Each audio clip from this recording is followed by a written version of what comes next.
जय हिंद सभी को। मानव नेत्र तथा रंग बिरंगा संसार का आज ऑब्जेक्टिव क्वेश्चन करेंगे।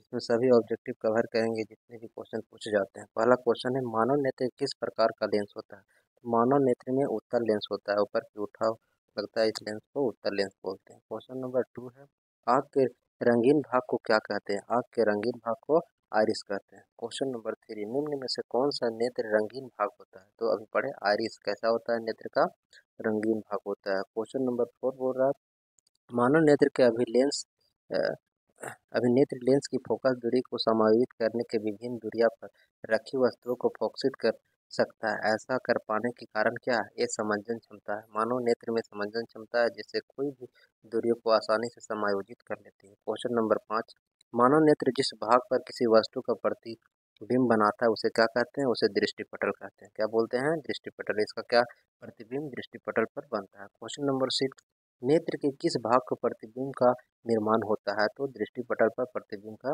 निर्माण होता है। क्वेश्चन नंबर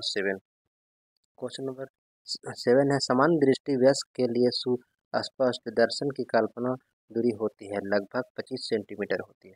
क्वेश्चन नंबर 8 है, मानव नेत्र लेंस की फोकस दूरी में परिवर्तन किया जाता है, पक्षमाभी पेशियों के द्वारा फोकस दूरी आगे पीछे किया जाता है। क्वेश्चन नंबर 9, आँख के लेंस की वक्रता त्रिज्या को नियंत्रित करती है। तो ये पक्षमाभी पेशियाँ आँख के नेत्र लेंस की वक्रता त्रिज्या को क्या करती है, समायोजित करती है। क्वेश्चन नंबर 10 बोल रहा है, नेत्र द्वारा किसी वस्तु का कौन सा प्रतिबिंब बनाता है। तो ये वास्तविक का उल्टा प्रतिबिंब बनता है। कोई वस्तु को जब हम इस प्रकार से देखते हैं तो उसका प्रतिबिंब कैसा बनता है, तो उल्टा प्रतिबिंब आंखों में बनता है। क्वेश्चन नंबर 11, मानव नेत्र की सामान्य दृष्टि के लिए दूर बिंदु कितना दूरी होता है। तो मानव अनंत तक देख सकता है। क्वेश्चन नंबर 12, सामान्य नेत्र का निकटतम बिंदु कितना होता है। तो नज़दीक को 25 सेंटीमीटर तक सुस्पष्ट देख सकता है। उसके नज़दीक करेंगे तो हमें धुंधला दिखाई देगा। क्वेश्चन नंबर 13, मानव नेत्र के प्रतिबिंब की प्रकृति क्या होती है। ये मानव नेत्र में उल्टा प्रतिबिंब और वास्तविक प्रतिबिंब बनता है। क्वेश्चन नंबर 14, जरा दूरदर्शिता होने का क्या कारण है। जरा दूरदर्शन समंजन क्षमता का घट जाता है। जरा दूरदर्शिता में समंजन क्षमता घट जाता है। ऑप्शन नंबर इसका डी आंसर है। क्वेश्चन नंबर 15 में है, अभिनेत्र लेंस की क्षमता जिसके कारण वह अपनी फोकस दूरी के समायोजित कर लेता है उसे क्या कहते हैं, समंजन क्षमता। Option number A.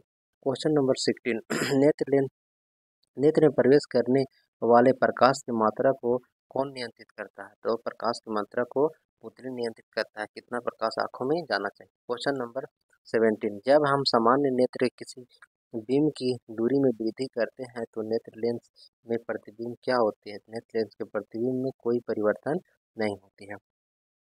प्रतिबिंब क्या बनता है, प्रतिबिंब सामान्य बनता है। क्वेश्चन नंबर 18, निकट दृष्टि दोष का किस लेंस के दूर किया जा सकता है। अवतल लेंस। जब हम निकट दृष्टि दोष होता है उसे अवतल लेंस के द्वारा दूर किया जाता है। क्वेश्चन नंबर 19, अवतल लेंस के चश्मे का उपयोग करके किस दृष्टि को, बस उलट दिया है क्वेश्चन, निकट दृष्टि दोष। निकट दृष्टि दोष में अवतल लेंस और दूर दृष्टि दोष में उत्तल लेंस का प्रयोग किया जाता है। क्वेश्चन नंबर 20, उत्तल लेंस के चश्मे का उपयोग किस दृष्टि, तो ये दीर्घ दृष्टि दोष।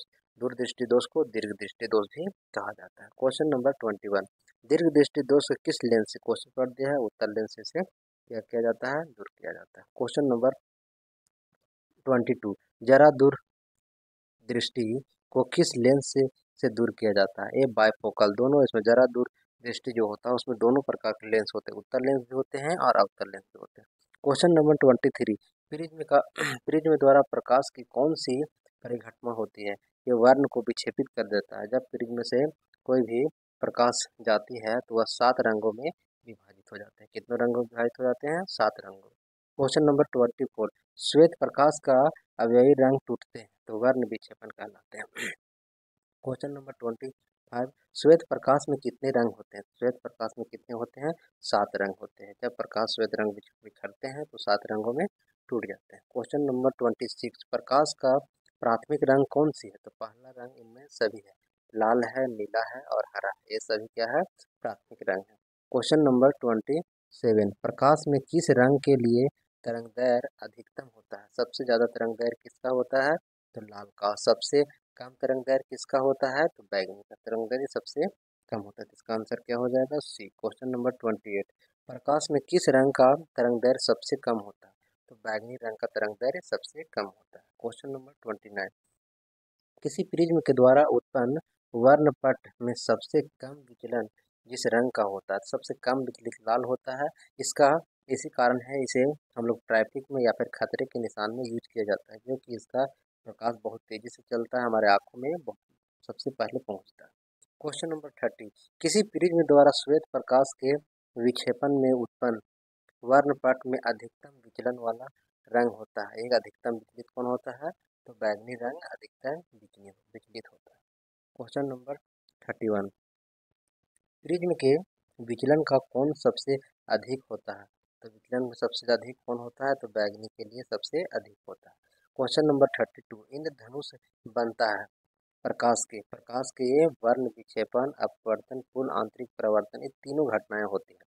क्या क्या होती है? वर्ण विक्षेपण, अपवर्तन तथा पूर्ण आंतरिक प्रवर्तन होती है।